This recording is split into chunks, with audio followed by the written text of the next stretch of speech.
is William, hopefully your favorite videographer from Two Hats Publishing. I welcome you to another Two Hats special of community events. Let's look in and see what's really happening.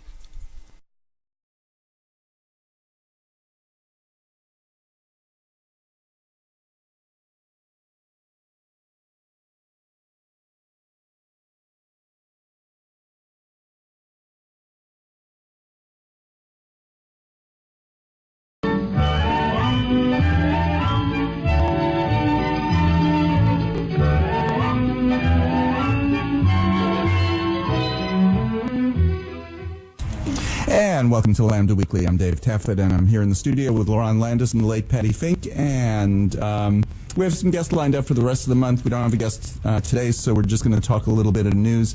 Patti, I want to start with you. You usually don't agree with Donald Trump, right?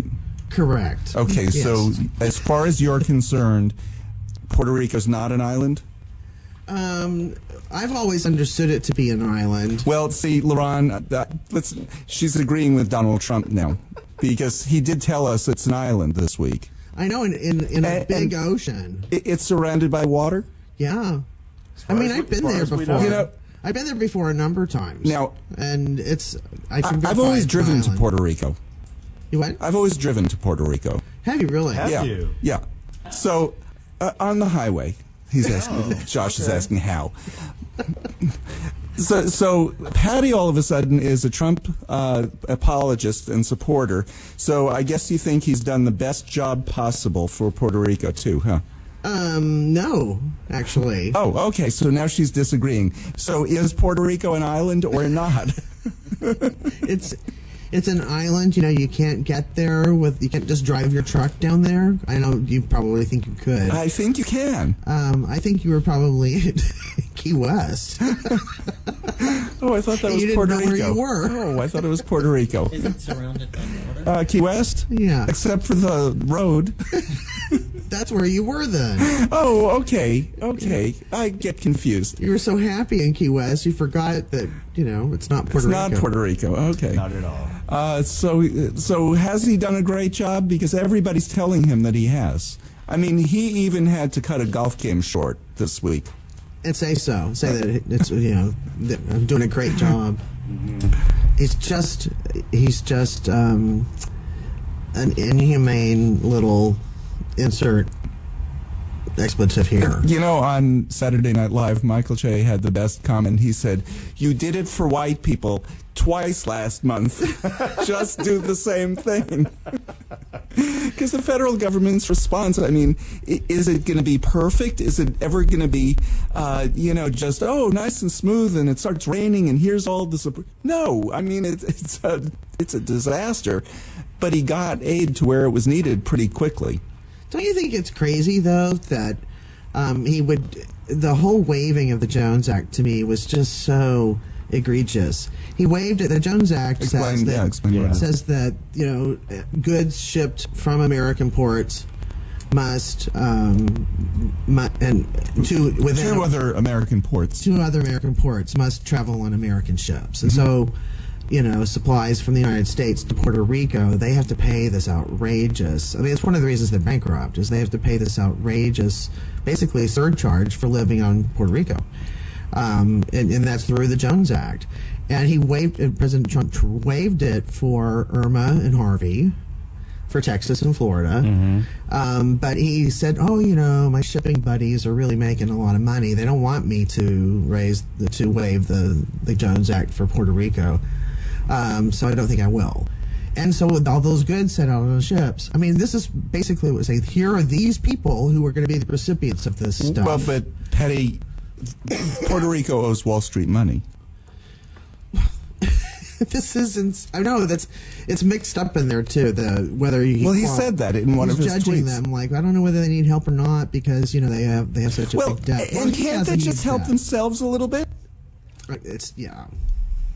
I mean, what are they doing? They have nothing else to do. Everything's shut down. They might as well just help themselves. So explain this. First, you're agreeing with him that it's an island. Oh, the humanity. Wow. when he was explaining that it was an island, you could see the wheels going in his head. He just learned this. Well, in the same speech where he first talked about it, he was reading whatever they prepared for him, and they used the word reciprocal, and he went off about how, oh, reciprocal. You know, like he just got this word. This is the first time he's ever heard it. And he was so proud of himself. Talking about the Prime Minister of Spain. Yeah. Okay, so here's what this reminded me of. You know how you make fun of me where I have our names written in front of me because half the time I'm zoning out and do you write on the paper when every I write on the paper? Hello, hi, my name is David Taffet. That's what his speech reminded me of. But I'm not president. No. And if I was, well, first of all, I'd be doing a better job. But you would. And for Patti to say that, But you know how low the bar is right now. Exactly. You know, I don't know that he can get any lower. But that's what it reminded me of. He had the piece of paper in front of him, and he, you know, Puerto Rico is an island surrounded by water, lots of it, an ocean. Big ocean. Yeah. A big ocean. Well, and he knows it because he's flown over that ocean, and he's seen it. And it's water. I don't know how he's going to get there Tuesday. You know, he says he's going to go Tuesday. He'll put on. He's not going to get in his high truck. Heels. Put on some new high heels, and he'll get there. Yeah. You know, you say how low can he go? He just keeps reinventing the low bar. He does. I mean, because it's like, okay, now you go after the mayor of San Juan, who gave a really impassioned press conference, pleading, literally begging for help. She's my new hero. I love her. And he took that, and she didn't really even criticize him per se. She just said, you know, I think Trump may not be getting all the information, and he totally just went on an attack on her. Really? Well, I mean, she has like almost 1 million people in her city, and they gave her 4,000 bottles of water. Right. You know, I mean, what shared? One time they gave them 4,000 bottles of water. One time. Oh wow. Okay, that'll be gone in 20 minutes. You know, what are the people doing? They could help. They could help. You know, he'd probably even say, "Oh, look, they've got all that water around the island. Why don't they drink that?" I wouldn't doubt it. However, had he sent the army with some desalinization tanks, and which they finally did, and sent to some remote places. I'm not sure if that was to Puerto Rico, or I think that might have been Virgin Islands. It's a technology that's there. We had it in Libya. You know, you can desalinate the ocean. But they have it on ships, on Navy ships that they can send. That the medical ship, it's first on its way now. It's almost 2 weeks later. And it's going to take another probably day or two for it to get there. Why wasn't it already equipped and on its way, like in South Florida, waiting for the hurricane to clear so that it could take off for there? Why a week later are you first equipping, and or if the ship was way, far, why wasn't it underway? I'm not getting it. Little things like that. Well, the worst of it is the bureaucracy they've put them in. These mayors, FEMA, and the other authorities that came from the federal government, Mr. Pat himself on the back, said we're doing such a great job there. Brownie, we're doing such a good job. That heck of a job, Brownie. That made that look good. Yeah. Because FEMA was actually doing stuff. It was just Brownie who wasn't. But they got them set up at the convention center in San Juan, and all of the mayors have to present themselves in person, and bring documentation of what their town needs, like photographs and all of those things. Oh, get out of here. Are you serious? And show that they need stuff. So they interviewed one mayor who said, I have the only gasoline in town in my car. It's 3 hours away, but my town's not going to get help unless I burn it in order to get me to the convention center so that they will bring us water and food. Do you think part of the problem... It's insane. It's insane. That is insane. I didn't know that. Do you think part of the problem of Trump not getting it, does he not realize that Puerto Ricans are American citizens? I don't think he does. And I damn sure know he knows they're brown. Oh, I'm sure he knows that. Because if this had been Cape Cod or Martha's Vineyard, this would have been taken care of. I think a lot of people don't realize that they're American citizens. 3.4 million Americans Citizens. in Puerto Rico. On an island. On an island. With water. With water around it. Around it. They need water on the island. They need drinkable water and food. Yes. Well, the other thing is they're calling for truck drivers. How many people are in the Army? 750,000, a million? Something like that? Or is it over 1 million? Well, General Honore, who oversaw Katrina, said this is just, he used words I can't say on the air. He did say them on the air for the times he was interviewed.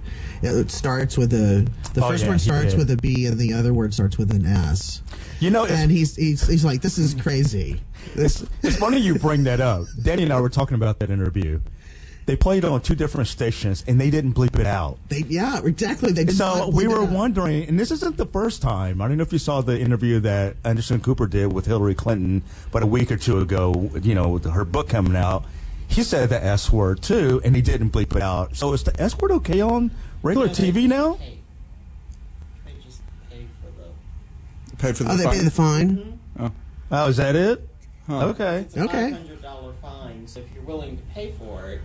Well, $500 is nothing. Well, yeah, it's nothing. To keep the truth But we have there, noticed that. It's like, okay, is that word okay Yeah, they're now? saying that. They're saying it. Because I noticed that with General Honore's interviews, because he's been interviewed several times on different networks. And they leave it in. Yeah, they don't bleep he it uses out. the B word in front of it. Yes. The B word and then the S word. Right. And I think we can say the B word. Bull. You can figure out the rest. They're like shoved together, Right. Emphatically. And so. Yeah. Okay, but here's my question about the Army. They have truck drivers. They're saying they need truck drivers. This isn't rocket science. Send truck drivers. They're telling you exactly what they need. Truck drivers and fuel. There are, well, fuel, you mean that would come in oil tankers? I don't know how it would come. I don't know what the distribution is, but they're not getting it into the trucks that need to go unload these ships. The truck drivers are stranded in their own towns without fuel, and most of them without a home. Like their own homes have been destroyed. Just like the mayors who have to somehow get themselves to San Juan's convention center. And I don't know if you saw this in the press conference with Mayor Carmen. I forgot her last name now. Anyway, she slings up this big stacks of paper. Got the stuff. Here's the documentation. Where's the water and food? Why is this such a difficult process to get water and food to people? Right, especially, she's just talking about San Juan. Yeah. You're talking about some of the outlying towns. Yeah, all the towns that are more difficult. But why are people in San Juan not getting? Now, Bethel Bona has 2 members who retired and moved to San Juan. And we heard from them a week ago Friday. We didn't hear from them again until yesterday. They are safe because they live right in San Juan, or just outside San Juan, on the beach. Their description of what happened during the hurricane, Merrill was saying 165-mile-an-hour winds, and the rain is just, they had shutters, and they had the windows closed, and they had towels against the windows, and the rain was still coming in. That's how bad it was. But for a week, no word from them, because no electricity, and their building had generators. But for a week, they ran out of fuel. No generators, no nothing. This is like when Aaron's parents stayed through Katrina, and we went 6 days without hearing from them. And it was just, a horrific time. So I'm so glad that they're okay. Yeah, I mean, they're okay. So everybody on the island, and they're trying to get out now. How many flights are there? 3.5 million people, and 10 or 15 flights a day. It's going to be a while till they can get tickets to get out of there. It's serious. We're joking about it, but we're joking about what an idiot and what horrible response. If what they need are truck drivers and they need fuel, there are oil tankers. This isn't hard. There are oil tankers that can bring fuel. There are people who work at those docks. You can, get them once you have some fuel. As General Honore pointed out, he goes, we have helicopters and paratroopers. You You can hover over a town on a helicopter You can. and drop and drop MREs food. and water. You know, I mean, hello. He says this is crazy that they're not getting, that people literally die. I mean, we're on, what, day 11? And there's a lot of these people who have not had food and water for much of that period of time. Yeah. They're going to be dead soon. You know, I mean, this is humanitarian crisis like none other. And they say it's worse on the ground than any of the footage and reports we've been getting, and those have been horrific. Because So in it's the gotta be places really where it's bad. that bad, San Juan is not that bad because that's where stuff gets into the island, and they're able to, even by foot, to go and get some stuff. But the rest of the island is just cut off. Yeah, So. it's really horrific. Disgusting response. I mean, just a disgusing response. Some of the excuses that we're hearing are, their infrastructure is not as well developed. Got it. This wasn't what they were expecting. Don't got that. Aren't there emergency plans for all kinds of different types of disasters? Did we just make it up with Hurricane Harvey here in Texas? No. There were disaster plans. There were a variety of different plans, and if different things happen, we have plans in place. Does everything work exactly as you planned it? No. But we're talking about nothing has gotten to anybody. And it's 11 days, and it doesn't seem like anything's going to happen. I mean, it's just really disgusting, this response. I think about, like, when like last night we were out doing some errands and stuff and got in and we were like, oh, God, I'm so thirsty. I'm thinking, this is nothing. We fill up a glass of ice and get some water, drink some ice water. These folks are desperate. I mean, desperate. Yep. And amazing. Well, we're going to break. Yeah, well, let's take a break. You're listening to Lambda Weekly on 89.3 Knon FM. I'm Dave Taffet here in the studio with Lerone Landis and the late Patti Fink, who is a sudden Trump supporter. We'll be back with more right after this. This is Jennifer Maddox with Jonathan's Place, and you're listening to Lambda Weekly on 89.3 Knon FM. And this is Lambda Weekly. I'm Dave Taffet here in the studio with Lerone Landis and the late Patti Fink. Lerone. Just want to say congratulations to Germany. This gay and lesbian folks over in Germany today started their first legalization to get married for gays and lesbians. Now, they passed this back in June. The German parliament passed it 393 to 226, so it's an easy win. But now this makes Germany the 14th European country to have legalized same-sex marriage. But just trivia: how many countries does this make worldwide? If they have 14, about 20. Let's say 18. David is close to 23rd country. 23. 23. Because I know several in South America do. Yep. United States, Canada, Mexico. But in South America, Brazil, Argentina. Costa Rica, I believe. Uruguay. I think Uruguay. I don't think Costa Rica does. I think they have partnerships. South Africa. South Africa does. I don't think I think one Asian country has it now.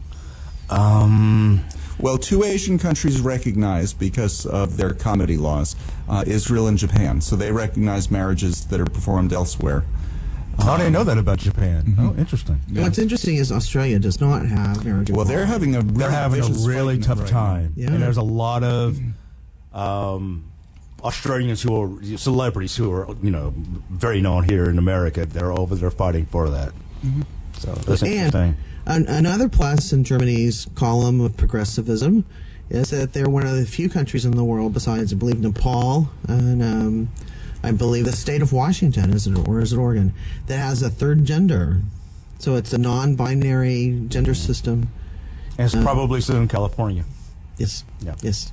Speaking of non-binary, did you read this week that Jared Kushner, the son-in-law of Patti's new ally and the guy that's got a big cape and he's Superman because he's going to solve the Middle East peace. And he's registered to vote in New York as a woman. I saw that. Before that, when he was registered in New Jersey, he was registered as unknown.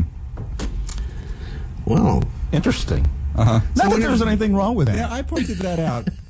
My transgender friends thought that was hysterical, the way I was wording it. I had a whole bunch of gay friends who thought that, that's not very nice to the trans community, because I was pointing out that he's non-binary or whatever, and that it's okay for him to be that way. What I was really pointing out was they did change his sex on his voter registration, and I'm not sure why they didn't just cancel it, because he lives in Washington, D.C. now, not in New York. Mm-hmm. But they had to do a gender correction, just like they do for a transgender person who has to go through gender correction to get the correct gender on their documents. I bet he didn't have to bring all his documents, though. He probably didn't. They just took his word for it and said, exactly. "Oh." He didn't have to go to New York even to do it. Right. The judge just asked if he was able to use the bathroom and which bathroom he used. They should have, until he had his gender marker changed, been forced to use the ladies' room, because... Yeah. Was that the only document that showed him as female, though? Okay. Yeah. So... interesting. Yeah, how does that happen? He's a Trump. He can do what he wants. So you don't think it was a clerical error? This is twice. It happened when he registered in New Jersey that's right. You and just when he say one time registered say in New York. Okay, that's true. And he's registered, I heard, 3 places. So... Well, he's probably registered in Washington now. You know, the only reason Republicans talk about all this voter fraud is because they know it's going on. They're doing it. Exactly. The other thing that he did this week that I found kind of entertaining, lock her up. What was that about? I'm just trying to remember. Some emails. Private emails. Using what? Private emails. On a... private server. Okay, he didn't do that. He did his government work on a private email, like Hotmail on a or public Yahoo. Server. Right, on a public server. Is that so much safer than a private server? Yeah, right. Yeah. So, and but that's okay. And he has the same, top national security clearance that a cabinet member would have. So, Well, because he registered. Can we say hypocrite? Because he registered as a woman on his. I say, lock her up. I'm with you there, David. That's great. I like it. I like that too. It's like. Speaking of voters and lock her up, Roy Moore, the twice he ejected from the Alabama Supreme Court, impeached and removed. Is now the Republican nominee to take Jeff Sessions' seat, essentially, in Alabama. And we all are familiar with him, because he's the guy that said that gay people should be locked up just for existing. And that was a Supreme Court justice, a state Supreme Court justice. And that 9/11 was because of all of our perversion. Yes, and America's perversion. And he's a birther. So, he's right there. I mean, birtherism is racism. So he and Trump are on the same page, at least there. They're both racist, certainly with regard to... I thought you were a Trump supporter. I'm not a Trump supporter. Oh, I keep getting it confused. But San Juan is still an island. San Juan's still an island, yes. Now, here's the thing about Roy Moore also. He said his interpretation of the Constitution is... and this is what got him impeached the last time. The first time was because federal court told him to remove the 10 Commandments from his courtroom. This time, he was claiming the Alabama Constitution trumped the U.S. Constitution, and so Alabama did not have to marry same-sex couples. He doesn't recognize the United States Constitution. He believes the Bible and his interpretation of the Bible is what the rule of law should be in this country. He does not recognize... And the Alabama Constitution. And the Alabama Constitution, but he does not recognize the United States Constitution as the governing authority in our country. He doesn't. And so Alabamians, is that how you call themselves? Yeah. they are supporting this guy in terms of the Republican primary, but there's a Democrat running too, and I hope that they'll really consider electing Doug Jones to that seat so that they have some sanity. This is not sanity. The really surprising part is that Trump was not actually supporting this guy, the guy that he was backing. He picked a loser, and now he's mad about it. Yes, yes. But you would have thought that he would have picked this guy. I think, how close was that vote? 45-55. I think, Not and it terribly might not close. have turned it, but I think a number of people voted for Roy Moore because Trump was supporting the other guy. I do too. And then here's Trump, creep that he is in all things to his own people, stands up in Alabama, never mind all the NFL stuff. We can talk about that. We'll get to that. We'll get to that. But he's up there telling people, I may have made the wrong decision supporting the guy I'm standing up here supporting. Mm-hmm. I mean, he told them right there, because this may have been a mistake. I mean, this is before people vote. Wow. This may be a mistake for me to be up here supporting Luther Strange. Didn't he say he'd support whoever won? Yes. Well, of course he does. He didn't pick a winner after the fact. Then you have, no So problem. Has he now supported more? Yes. Oh, yeah. Oh, yeah. I mean, he's, And the scary part about this, again, as Patty said, this is for the U.S. Senate. God. We're not talking about a city council seat. Not that that's not important. Where you're sworn in to uphold the Constitution of the United States. yes. And he doesn't even recognize it as, he literally does not recognize the United States Constitution as a governing document of our form of government. And this is Alabama, so he will more than likely win. Alabama's voted for Democrats in the past. Birmingham, Alabama, the same day Roy Moore was elected, Birmingham passed a non-discrimination ordinance. I saw that. I thought that was fantastic. They did. And maybe Birmingham can stand up and be that city of leadership, and make people think twice before they just auto vote for whoever's the R is on the ballot. Mm-hmm. There are liberal people in Alabama. Well, of course. I have a cousin who ran for the Alabama Assembly or House. I'm not sure which it was. But there was the lower house in Alabama a couple of years ago. The same year I had a relative who ran for the Tennessee House. Now, understand, I'm the conservative one in my family. Well, there was a I can't remember her last name now. A state rep in Alabama who in the lower house who was an out lesbian and has kept her seat for many terms now. And she's came to many of the national conventions. She's from Birmingham, though. Right. And they even they made up some word. Like they were going to call her a bull dyke, but they were, they messed up bull dyke and they put it, whatever this new word was, on flyers that they put in people's cars under their windshield wipers and stuff. And she's like, we didn't even know what the word was. It's like if they're going to slam you with some anti-gay slur, at least get it right. At least get it right, where people can understand what the hell you're talking about. Wow. So that they know that it's a bad word. Right. They took a stab at it. Anyway, she's won, and she's won re-election and re-election and re-election. So. This recently, Eric Folkerth, who's been on our show, he's the pastor at North Haven United Methodist Church. There was a same-sex wedding at his church, and so somebody whose business it wasn't filed charges against him for allowing a wedding in his church.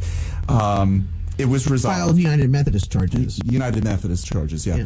And so the first step, there are 3 steps. The first one is just go for resolution, and both sides appear before the bishop. Second step would be a trial. Third would be an appeal. It was resolved at the basic level. Apparently, talking about people who, I'm insulting you, and I can't even think of the word. Eric got off with just having to apologize for allowing a happy couple to celebrate in his church, because that's not what churches are for.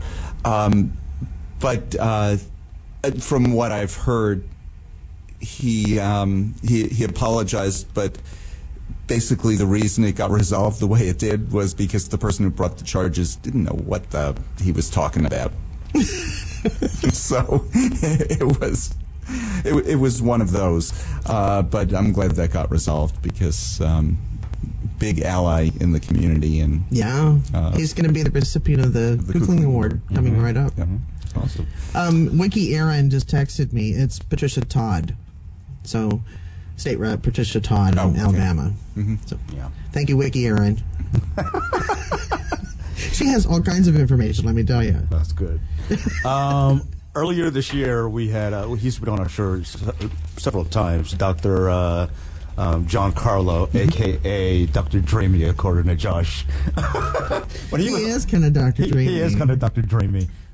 Invite him anytime. Invite him anytime. We will. Well, the last time he was on, he talked about, there's been studies, promising studies that show that anyone who's HIV positive but has the HIV, if it's been suppressed, they cannot transmit HIV. That has now been confirmed as of Friday by the CDC. That is huge. Yeah, there was lots of evidence of that. That people who are viral suppressed don't pass it along. Don't pass Brian it. was he was showing zero viral load. I never contracted from him. But there was lots of that evidence along the way. But I guess they finally did a formal study, and the study was confirmed. We've known that basically. Yeah, we've known that for a while, but to have the CDC, that's actually I guess true. what we didn't know was the chance 1 in 100, 1 in 1,000, but they're saying you can't pass it along. You can't pass it. If you're showing, you have HIV, but your viral load count is down to 0. So that is amazing. That's great news. So it kind of also backs up what Dr. Carlo was saying, is that it kind of is a functional cure. Well, and he's also said it depends on what your definition of a cure is. Right. And I said my definition is that you don't have to hand the drug companies more than $1,000 a month for the rest of your life, because you're replacing one illness with another there. If something happens to your health insurance, you die. Yeah. So to me, that's not a cure. But like a he said, it's functional a cure functional means cure. that if I do these things, I will stay alive. Right. A normal, You live a normal course of life, Right. Right. If I do these things. And what we don't know is if some of those drugs damaged some of Brian's organs enough that he died from those causes. Right. And we don't know that. I'm not suggesting that there was anything wrong with any of the drugs he was on. Yes, ma'am. But it's possible that something caused something that caused whatever it was, that because it was an indeterminate autopsy. So, so we don't really know. But to me, an actual cure means they've cured it. The drug companies are gone. They're out of your life forever. Right. So I agree. But that's a major step. That's a major step. Yeah. We need to take a break in just a couple of minutes, so we have a couple of quickie things. O.J. Simpson was freed last night. What do you think? You're going, huh? I'm going, nope. Okay. I don't think he... I think he lied to get out. I watched his recording of his parole hearing. And he's not taking responsibility for what he did, even the second time, and the whole Vegas thing. He's actually like, well, it wasn't my gun. I didn't know it was there. And, I mean, it's the same garbage. He lies. I mean, there's no doubt about that. But I thought, and many legal experts have said this, the punishment he got was the BS one in the first place. It's like, really? I mean, there are so many people who get much more. I'm sorry, get much less for doing much worse. That was totally, he got punished for what the Nicole thing. That's not what he was. That's not what he was on trial for. That's not what he was on trial for.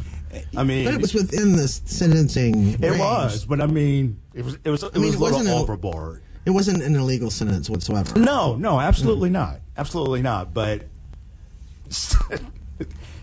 technically, there was his first offense. And people are still talking about the first trial. I'm sorry, Marsha Clark and company did not prove their case. They didn't. They just didn't prove their case. And that's the thing. You can't. if you're going to talk about what he did in Vegas, let's talk about what he did in Vegas. I'm not saying he shouldn't have been punished, because he should have been, but that was overboard. It was clearly that judge was trying to stick him for what he did or didn't do. I think that judge wanted to be a hero, just like everybody in the original OJ trial wanted to be TV stars, and they were. Yeah. So this one wanted to be a hero. Such as they were for the while they were. And anyway, he's done his time. Yeah, I mean, I don't know if he's been a role model inmate or not. Okay, a lot of people are up for parole. Let him out. That's my take on it. But again, I am too. He's in his 70s now. Is he likely to do anything again? Most people don't commit crimes late in their 70s. Could he? Sure, he could. Anybody could. And he's still on the hook to the families because of the civil lawsuit. Yeah.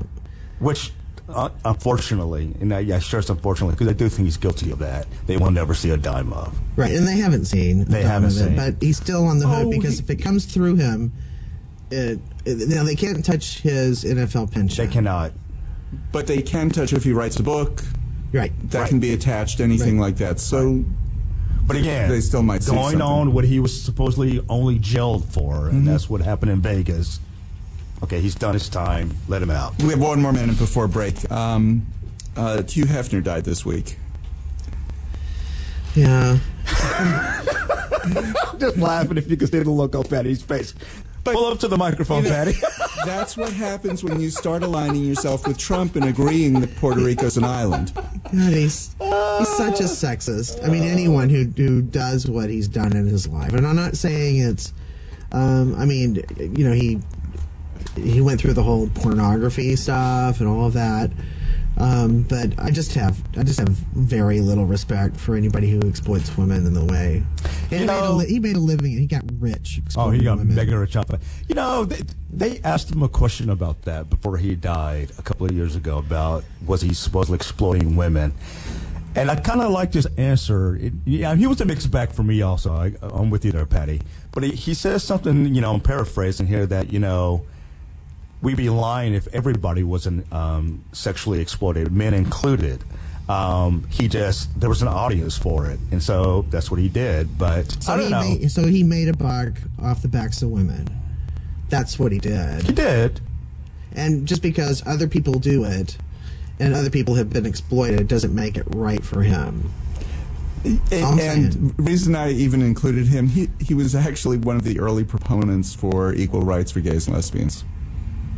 So, this is one of those good and bad, and everybody doesn't have to be one or the other. And for African Americans too. Yeah. He was actually involved in civil rights. We need to take a break. You're listening to Lambda Weekly on 89.3 We'll come back to it. One of the guys I thought was already dead. And we'll be back right after this. It's Rollins Gilliland, and I'm listening to Lambda Weekly on 89.3, and darn glad to be doing it.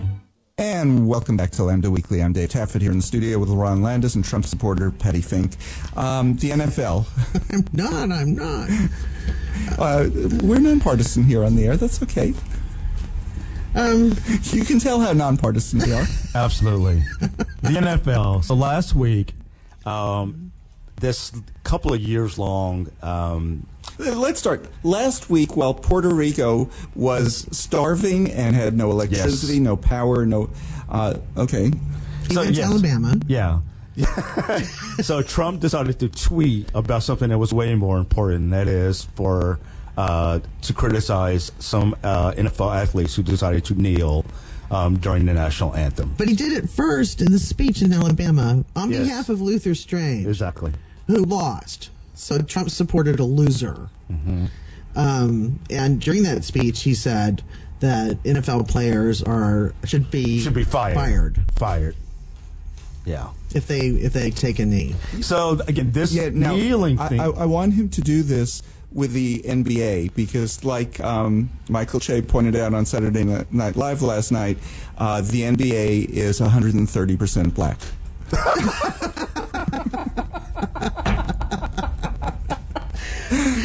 That's funny. So just fire them. Just fire them all. You won't have a league. This kneeling issue actually has been going on for the past couple of years, started by former San Francisco 49ers quarterback Colin Kaepernick. And now it is blown up just in this past weekend because of Trump. And unfortunately, the message has been lost because Trump got involved. The original message. The original message. And, you know, now it's been made into something completely different, and it's actually pretty upsetting. But the new message is pretty good. We disagree with the President of the United States. And before the show, we were talking about that a little bit, Lerone, that the kneeling is so confused with, is it an anti-Trump protest, or what is this protest about anymore? Exactly. That it's almost confusing. But okay, now Patti just pointed something out over the break about why Trump has it in for the NFL, because back in 1984, he had been trying to buy an NFL team, and he kept getting shut out. You know, the other owners wouldn't let him buy a team. So he invested in the United States Football League, the USFL. Very short-lived league. Yes, very short-lived. And he bought a team called the New Jersey Generals. He bought that franchise. And then he pushed for them to have a fall schedule that would be in direct competition with the NFL. And he sued them, seeking $1.7 billion, and was awarded $1. And that basically kind of killed the league. And since then, he tried to buy the Buffalo Bills. He's not been able to get any traction whatsoever as an owner, and so he's really belligerent against the NFL. And so, so this has to do with Trump not being able to buy an NFL team years ago. Since like 1980. That makes so much sense. He has this personal vendetta against the NFL, and that's why he was trying to pressure the owners. Remember, he kept talking about the owners in that speech, that they should fire these guys, because he knows a lot of them. They're people he's become acquainted with over the years, because he tried to be one of them, and they would not have him. And that's the story of Trump's life. He's tried to be these other people that he respects, and they reject him over and over and over. And so he's never made it, in his view. And an interesting thing about it, some of these current NFL owners, they did support Trump in this election. A majority of owners. Yeah, majority of them. And now they came out and it's like, no, we're not tolerating this as far as the kneeling issue. And that's why you saw last Sunday this unity of locking arms, and there were at first there were like 10 or so players who would regularly kneel. Last week, there were over 200 players who kneeled. I would have thought it would have been more than that. It was just from the news reports, it looked like they all were. No, but that's a big chunk of them, though. And all of them either kneeled or locked arms together. Including the Dallas Cowboys. Including the Dallas Jerry Cowboys. Jones. Well, when the Cowboys did it, though, and they played on Monday, so it was after the controversy, so what are the Cowboys going to do? I mean, it was just the luck of the draw that they had Monday Night Football. They had Monday Night Football, and that, they kneeled before the national anthem and then stood for up. them. So they decided that was their compromise. And locked arms during the and locked arms, right? Yeah. Right. So yeah. But Trump right away tweeted, "Oh yeah, Dallas Cowboys, they know how to do it." I'm not sure why. I guess because Jerry Jones maybe gave more money to the Trump campaign than some of the others, or it just odd. But that makes so much sense. The USFL, I had forgotten about them. Yeah. That's one of those business decisions, and it was one of his bankruptcies. It did make sense. I mean, football is so popular in this country. And so is vodka, but he didn't make it in vodka. So are steaks. Trump steaks failed. There have been miserably. several attempts to do football, like the indoor football league, and there have been several, and they're never successful. Well, they're just never successful. I remember the USFL very, very much so. The whole purpose of that was to try and create year-round football. Exactly. And So he sued because he wanted to compete directly with NFL in the fall. Well, they didn't do it. They actually played in the spring. And I don't know, I think it just wore people out. That's too much football, even in America. But they tried it in the fall, they tried it in the and Nothing worked. Nothing worked. There's just something about it being an NFL team that's the real football. Right. And, even the AFL, the NFL that we know today, it was a competing league. It was, and then they joined. Got absorbed. Right. But by the time the USFL, okay, there are enough teams. We don't need... Right. A whole league more of teams in the NFL. And it's pretty expensive for like one city to support 2 professional football teams. That's a lot of money. Sometimes you're talking about 2 different stadiums. Well, look at New York. One of the New York teams is in New Jersey. Both of them. Yeah. One of them moved back. Yeah. The Jets did move back to New York. Right. Giants are still in New Jersey. Right. Yeah. And LA had 2 teams for a while, the LA Raiders and the LA Rams. But again, that's few and far between. Look at us talking football. I know. Well, the other thing, though, that Trump did in the speech in Alabama was to talk about he must be pro-brain damage. Because he was saying, they've taken the hard hitting out of the game, and ruined the game and all this stuff. And okay, another line from Saturday Night Live last night was, what do Trump and the NFL players have in common? Degenerative brain disease. So. I totally agree. And see, we have it on our DVR, so we haven't seen it yet. But I'm looking forward to that this afternoon. So I hope they continue kneeling and locking arms and doing all kinds of things today. And the people they're telling to boycott the NFL, football is popular among everybody. But Trump supporters, what do they do on Sunday? I'm stereotyping. Football. Yeah. Sure. And I don't mean just them. Of course, across the board, people watch football. All of you's people. But people watch football. But the guys that boycott it. The guys that drive a big, oversized, extended, what Aaron calls a penis extender truck, with guys standing in the back with a huge flagpole and a Confederate flag driving by, are the ones that have the cowboy sticker in the back window of that truck. It is, maybe a stereotype, but I think it's got a lot of truth in it. That same people who support Trump also enjoy football. Yeah. And aside from Trump, it's really upsetting because, like we said, the message has been lost, but not just on Trump, but the message is now being the dialogue's been changed into something that it's really not about. They're trying to make it about, a flag or disrespect for the anthem, and that's not at all what it's about, at all. And I just find it insulting that people won't even take the time to try and understand what it's about. If you don't understand, fine, but at least try and understand. What's sad is some people care more about the flag than about people's lives. Protesting people being killed. That's what the protest is about. Right. It's about inequality and injustice. Mm-hmm. And that's what Colin Kaepernick did from the beginning. Exactly. It's not at all about insulting the flag or the national anthem. When I was, I remember when I was a kid growing up in Houston, we had some neighbors who were witnesses, Jehovah's Witnesses, and I think I was like in 2nd or 3rd grade. And your daddy was a preacher. Not then. Okay. That was way afterwards. But, we were friendly with them, and we didn't notice, it wasn't until like midpoint in the year that they stepped outside of class when we stood up and did the Pledge of Allegiance.